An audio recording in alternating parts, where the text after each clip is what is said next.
Welcome back, everyone. Well, I've been looking at Yehuda Nevo's book, looking at the inscriptions actually in preparation for my upcoming book.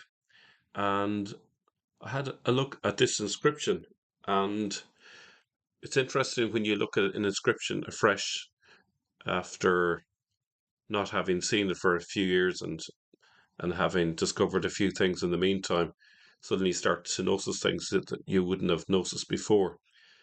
So this is called the Qasr Zarana inscription. It's dated to 710 AD. I'm going to read through the inscription, not giving too much away initially, and then we'll look at it in detail afterwards. The first thing to notice is that it's clearly in Arabic, as you can see from the transcription of the inscription, as it were. On the left-hand side, the translation's on the right side, and it's done by Abbott, 1946. So without further ado, let's just read what it says and then we'll go into it and we'll have a look at where it's located, etc. And we'll actually look at the original photographic evidence of the inscription. Okay, so it says, Allahumma, have mercy on Abd al Malik bin Umar and forgive him his transgressions, the earlier and the later ones, the hidden and the disclosed. No one of himself draws nigh unto thee, but that thou forgivest him and hast mercy upon him, if he believes. I believe in my Lord, therefore bestow on me thy benefits, for thou art the benefactor, and have mercy upon me, for thou art the merciful, O God. I beg of thee to accept from him his prayer and his donation. Amen, Lord of creation, Lord of Moses and Aaron. May God have mercy on him who reads it and says, Amen, Amen, Lord of creation. The mighty, the wise, Abd al Malik bin Umar wrote it on Monday, 3 remaining from Muharram of the year 290, Lam bin Harun, and lead us so we meet with my prophet and his prophet in this world and the next. So, if I were to ask you who wrote this inscription, you probably would see, as in line 8, that it was a person called Abd al Malik bin Umar, because it says clearly in line 8 that he wrote it. And so it's an inscription invoking God's mercy on him. And it also mentions that it was witnessed by Lam bin Harun. So, was the person who wrote this Christian, a Muslim, or Jewish? Well, initially you might be led to believe that this was done by a Muslim because it is begun with the words Allahumma. And we'll go into that a little bit later in terms of what does that mean. But this is a very, very interesting inscription indeed. So I was intrigued by a number of things about this, but I wanted to actually go to the original and what it looked like. And something jumped out at me when I looked at it on the Islamic Awareness website, and actually I have it here. Can you see that? So this is the original. And you can see there's clearly a Star of David in the midst of it all. Now, you'll notice that there are 3 extra lines which I believe were written after the person's death. Okay, but there's a Star of David there. And that should indicate, without being a rocket scientist, that this inscription was predominantly a Jewish inscription. I suppose there's an open question. Was it fully a Jewish inscription? Was it some hybrid? Was it a Nazarene, for example? Wasn't Christian, certainly. Doesn't seem to be Muslim. But are there any more clues in relation to that. But before we go into that, let's look at the Islamic Awareness website just for a little bit more clues. Okay, so as you can see there, it's dated to 710 AD. It's been up there for quite a while, so it's been there for 20 years or so on the website. I mean, there is the photograph of the inscription, and it's been transcribed here. As you can see, there's very clearly Star of David in the midst of it. Doesn't raise any eyebrows for the Muslims who have constructed this website. Nothing to see here, folks. Okay. They've given a translation which is pretty much the same as what I've got, because they've used the same translator. I believe, I think I saw it somewhere. Abbott. Let me just double check. Abbott, yes, in Abbott. So it's the same translation, so we can, I think, safely trust that this is the same as given in Yehuda Nevo's book. The script is Kufic. Okay, all good. Now, you'll notice that it's translated here by Abbott, oh my God. Right. There, that bit there. Right. So, let me see if we get it here. Now, it's Allahumma is the original in Arabic. And it's best translated according to this as O Allah or Ya Allah. The full phrase Allahumma Amin roughly translates, O Allah, hear our prayer supplication. Don't know how they got that much out of this translation here, out of this one word, but anyway, O Allah, please accept our prayers. I suppose Amin is equivalent to Amen. So be it. O Allah, so be it is probably a better translation. So Allahumma is a vocative form derived from the Arabic word Allah, meaning O Allah. It is used to invoke and address the Almighty directly. Now, if it turns out that this is by a Jewish man, it might suggest that the use of the word Allah isn't exclusively used by Muslims. Certainly, if it's been used in the 8th century by Jews, that would be something that we need to bear in mind. It might mean that things that we think are Islamic may not necessarily be Islamic, so we need to bear that in mind. And we know that in the Aramaic, Christian Arabs were using Alaha as well. So, it could simply just mean God and not be exclusively Islamic here, something that would mean that a Jew or a Christian could use this word at the time. Now, it became a loaded term, obviously, once Islam took off. Okay, so what else? So here we have a little bit more on the same. Okay. And we have a pronunciation guide, and I hope I've done it justice. So let's hear it again. Allahumma Ameen. Allahumma Ameen. Okay, so I think I pronounced it okay. Now, yeah, before we go into the months and so forth, I want to go back again on this. Okay, so the inscription is written in Arabic. Okay. With the opening word, you could be forgiven to think that this is an Islamic inscription, especially 710 AD. Let's think. Can we assume it's Islam already? Let's see if there's more clues here.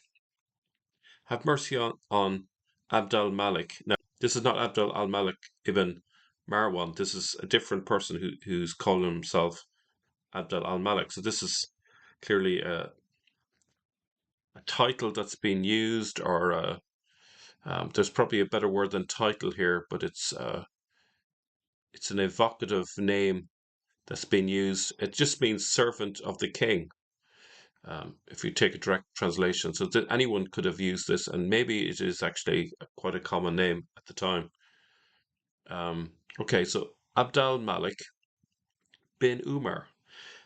Now, you may not notice that, but it's actually, you have the Hebrew form, not the Arabic form here. It should be Ibn Umar, but they have actually the Hebrew form. So that would suggest that we're dealing with a Jewish person, not a Muslim person. Now, something else, you might think, well, if it's Arabic, it must be, the ethnicity of the person must be Arab. But we view Arabs nowadays as an ethnicity, but at that time it was a very loose term, a bit like American. It's basically someone who spoke Arabic, and that included people up in Syria, in Iraq, and down in Arabia itself. So we can't assume because a person speaks Arabic that they are an Arab in the strict sense of the word as we would think of it today. But so they're using a Hebrew term here, son of Umar. All right, this is not Abd al Malik, son of Marwan. Okay, forgive him his transgression, the earlier and the later ones, the hidden and disclosed. Okay, let's carry on down. Is there any other hints as regards his religious beliefs?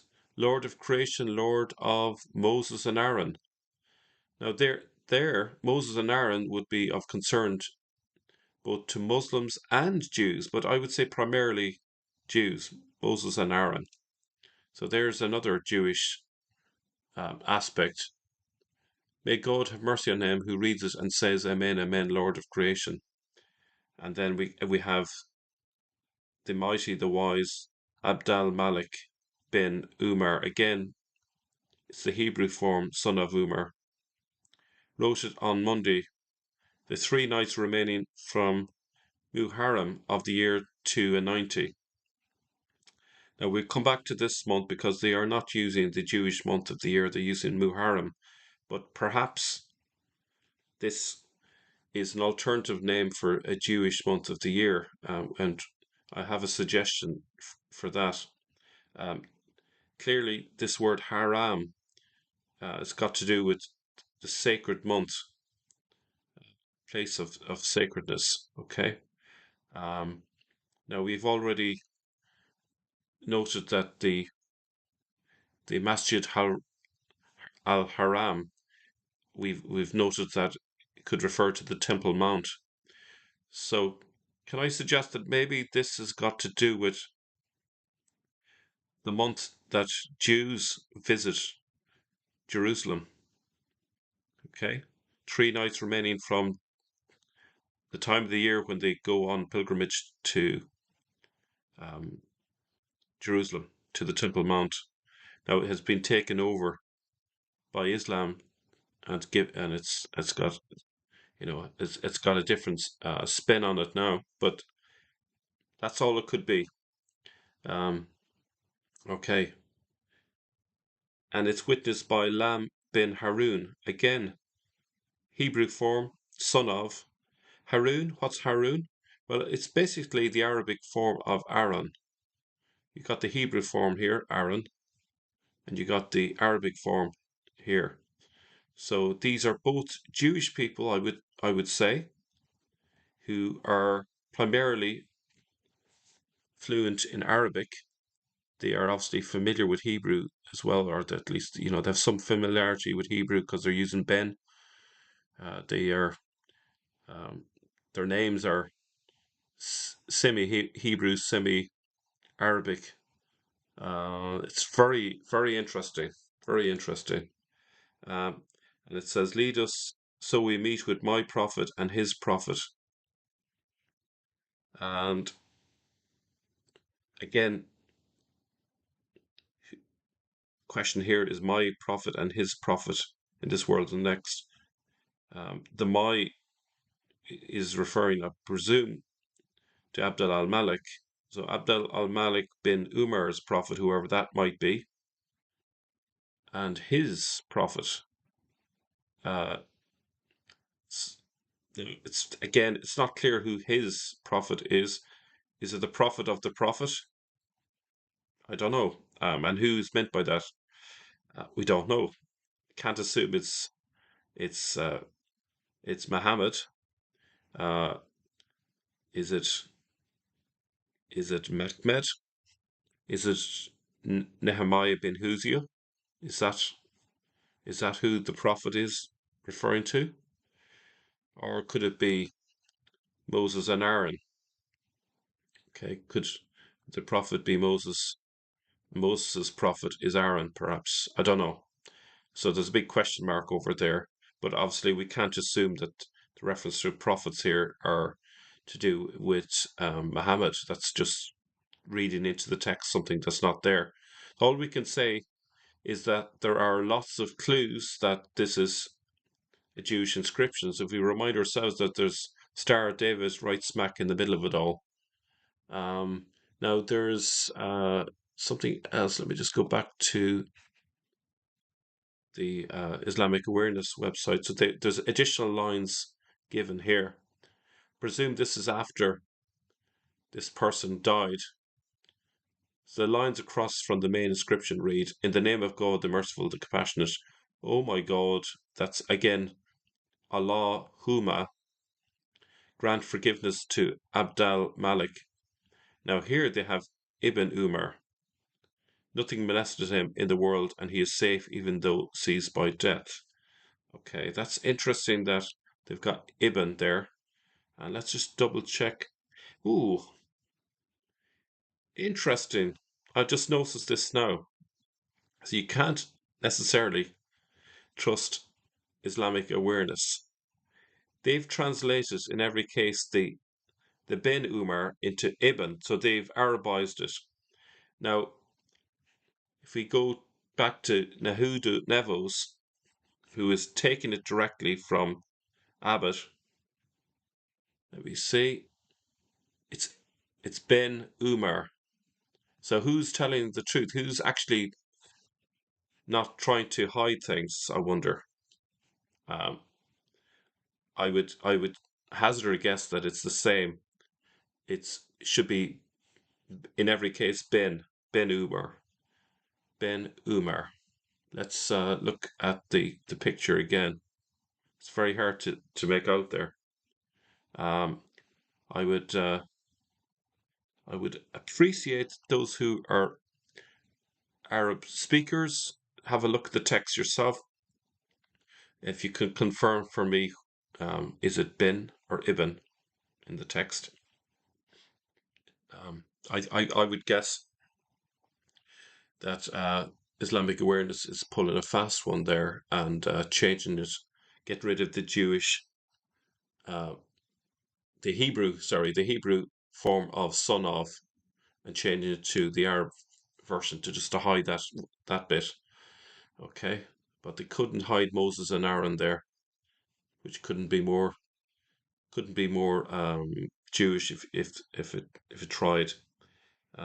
So let's go away from there. So where was the inscription found? It's in Kasr Karana or Harana, Kasir Harana, maybe it's better pronounced. Okay, there's lots of variations there, and it's present day eastern Jordan, about 60 kilometers east of Amman, and relatively close to the border with Saudi Arabia. It's uncertain when the palace was constructed, but it likely originates from the Umayyad dynasty. And then it says an inscription on an upper wall dates the building to before 710 AD. Greek or Byzantine house may have existed on the site, and the subject of the building, or the purpose of the building, is subject to debate among scholars. Let's have a look at a map here, so we can see this is where it's located. And I would, if that's 60 kilometers east, I would say that this is probably about 150, 160 kilometers east of Jerusalem, or 100 miles, and it's directly east of Jerusalem. Um, so I think that if Muharram is referring to the sacred place, 3 days from the sacred place, that could lead us with a different interpretation, couldn't it? Let's go back to it again. Uh, so 3 nights remaining from Muharram of the year. Okay, so it. Hmm. 3 nights remaining does suggest a month, doesn't it, of the year? But could it also perhaps could it be a 3 day trip to Jerusalem as well from there? Could potentially let's think outside the box, something that these people never do. Let's think about this. If we can imagine that people were traveling from the east to Jerusalem to go on the Hajj, which is the Hebrew word for the pilgrimage, you could imagine them saying it's three from the place of sacredness, which would be Jerusalem, the Temple Mount. I'm offering it an alternative. 3 days, 3 days left. 50 kilometers a day. Yeah, that kind of works. You could you could you could easily travel by camel in 3 days. The most I've walked in a day was about 50 kilometers, and that was over hilly ground. It's a tough one. On a horse, you could manage that. So I think, and I don't see why the scholars don't see that. I think they're assuming it's referring to the month, the Islamic months. I think it could just simply mean 3 days from Jerusalem. It's their way of saying it. And I can imagine how this Muharram could have been turned into the name of a month in the Islamic calendar later. Um, so, what do you think on that idea? So, let's just move along here. So, you can see here, these are the Islamic months of the year. Muharram is the first month, okay, from forbidden, and Safar and so on, Rajab. These are all related to Islamic theology. What the Arab months of the year were before this is worth considering. Um, that I'd love to get inscriptions from before the 7th century. So if you're aware of any inscriptions in Arabic before the 7th century with the months of the year, and it'd be interesting. I think Muharram actually is to do with place of pilgrimage. Essentially, the it's got to do with the Temple Mount, and it's that word Muharram has been then turned into reference to a month of the year in the Islamic calendar later. Ashura, which is the 10th day in Muharram. That's what Ashura is. I wanted to mention that in passing. Um, I've looked at the Jewish holidays here. You have Purim, which is March 13th to 14th.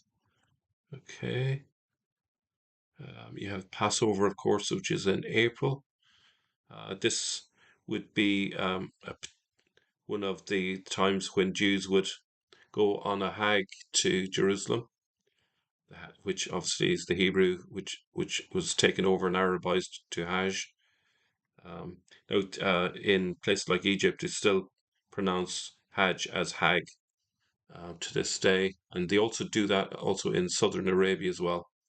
Um, Second Passover in May. Look at this. You have this one for Lag Ba Omer. Lag Ba Omer. Okay.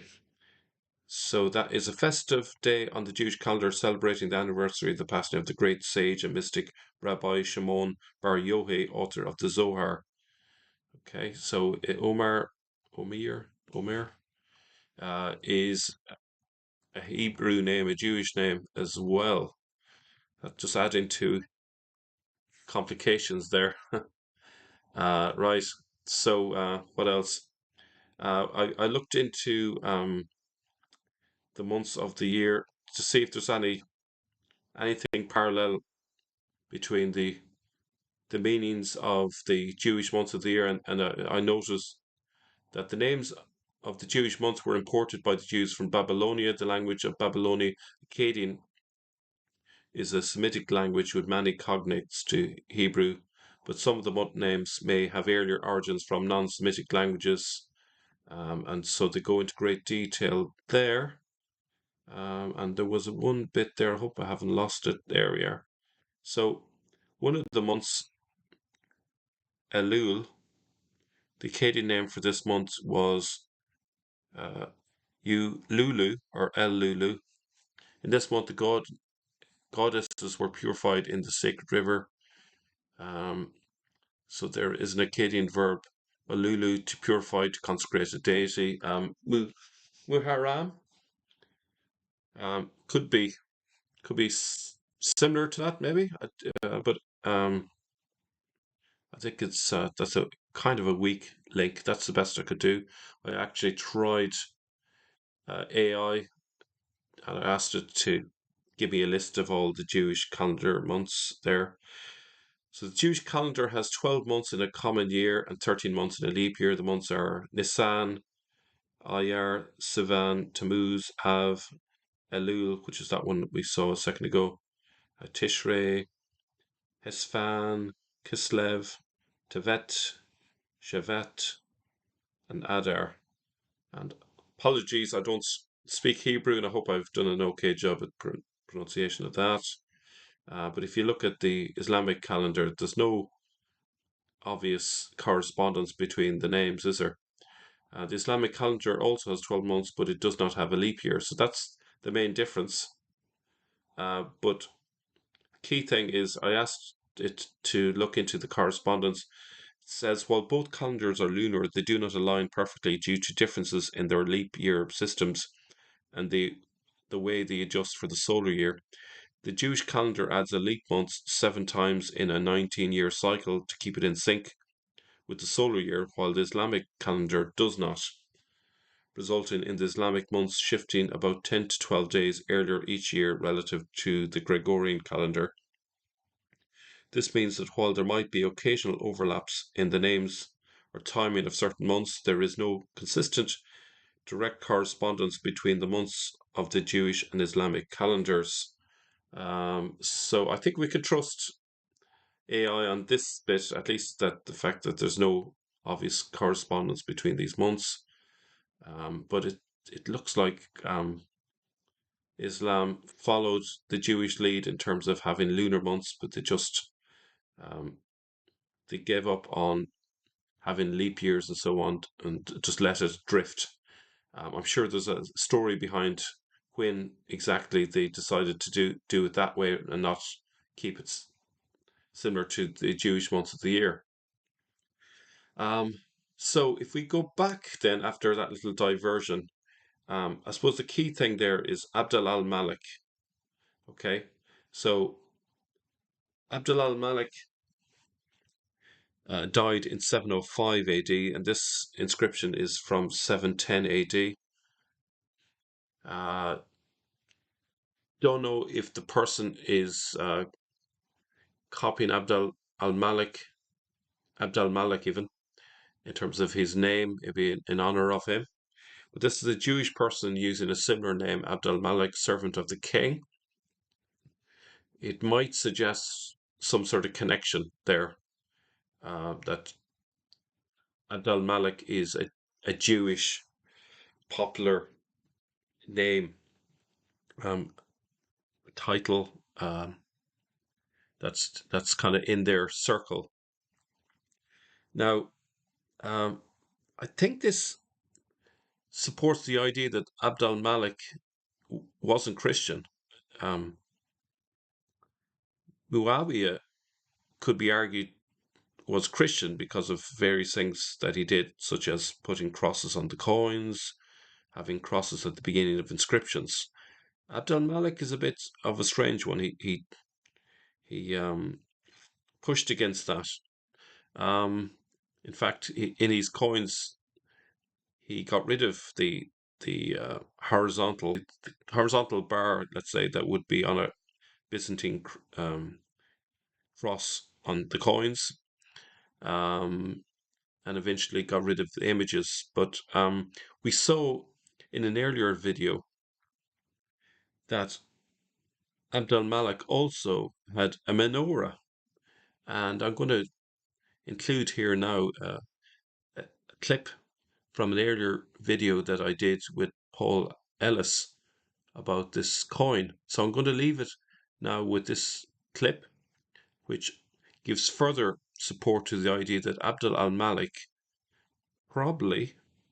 possibly was Jewish, or maybe a hybrid Jew of some kind. So where would that leave the inscription in the Dome of the Rock? Well, you probably know, if you've been following this channel, that I have huge doubts and reservations about whether that inscription is actually from the 690s. I don't think it was. I think it was from the 16th century, as does A.J. Juice.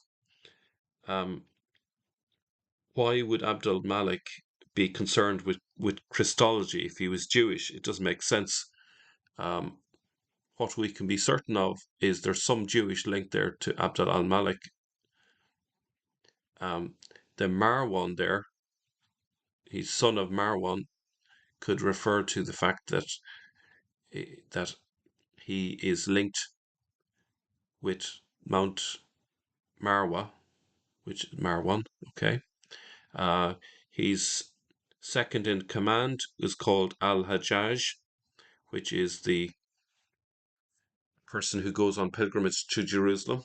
So you have a lot of things circling around Abd al Malik that suggest he was Jewish. So anyway, we're going to leave you with this clip from Paul Ellis and myself, and see you all again very soon. Bye-bye. And you're telling me Abd al Malik minted that coin? It says along the top in Arabic, there is no God but Allah, just above the Jewish menorah. The Quran is obviously comes from the Judeo-Christian culture. It couldn't make it any more obvious.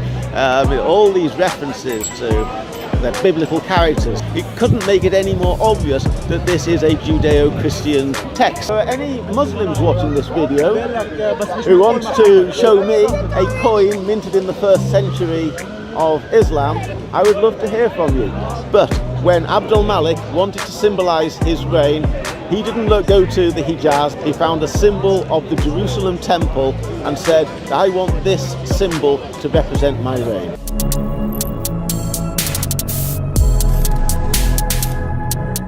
Here with Paul Ellis. Hello, I'm Paul. And Paul is famous for the Jerusalem thesis. You may be aware that in the Quran it talks about the Kaaba and the Masjid al-Haram and so forth. But Paul has got a different idea around all of that. Obviously, we know that the 7th century there was no Mecca. So whatever the Quran was talking about, it wasn't somewhere way down in Mecca. But Paul, you've a different idea about where that was. Do you like to talk us through on that one? Yeah, well, the Quran talks about a place, particularly the later Quran surahs, talks about one particular place. And it calls it the Masjid al-Haram, the sacred place of prostration. And it also calls it the Holy House, or sometimes God's house, and it sometimes calls it the Station of Abraham, or the Kaaba. And the traditional Muslim belief is that this all relates to Mecca in the Hijaz, but as you say, there's not a shred of evidence that Mecca even existed at that time. There's no coins, no references to it on any documents or maps, not a shard of pottery, nothing has ever been found. And very little water there as well, yeah, which wouldn't support a culture or a people there, so that's another. So where is this place? Well, what are the clues in the Quran? It tells us that this place was, the foundations were laid by Abraham and Ishmael. It tells us that this is a place from where the Quranic audience have been expelled from, and which they're ordered to fight to regain. It tells us that there is a pilgrimage there, and that during the pilgrimage people offer sacrifices, and they circumambulate somewhere, and it tells us that people used to shave their heads when they went there. And all these clues all tie in with the Jerusalem temple. So the Jerusalem temple was the center of, or the destination of, pilgrimages in the Bible. When people went on the pilgrimages, they would circumambulate the temple. People would have sacrifices there. The Nazirite oath in Book of Numbers, chapter 6, talks about shaving your head when you complete the Nazirite oath. And all these factors seem to suggest that it's Jerusalem. And actually, just on that point, you mentioned about, going on pilgrimage. The Hebrew word for pilgrimage is Hajj, which would be equivalent to the borrowed Arabic term Hajj. So that's another suggestion there that there's a link. Absolutely. But I totted up 25 different reasons why the Masjid al-Haram has to be Jerusalem. And it's not just a theory, because I have in my pocket real, hard, physical evidence that my theory is correct. May I show you? So you've got a piece of evidence on you that backs up your Jerusalem thesis. I do. I bought this from a coin dealer. This is described as an Umayyad fals. That's a copper coin. It's dated to round about the end of the 7th century. It says in the Arabic calendar 78 to 85, so that makes it round about 690s. And it's the coin minted probably during the reign of Abd al Malik, the great caliph. And on it, if you can see,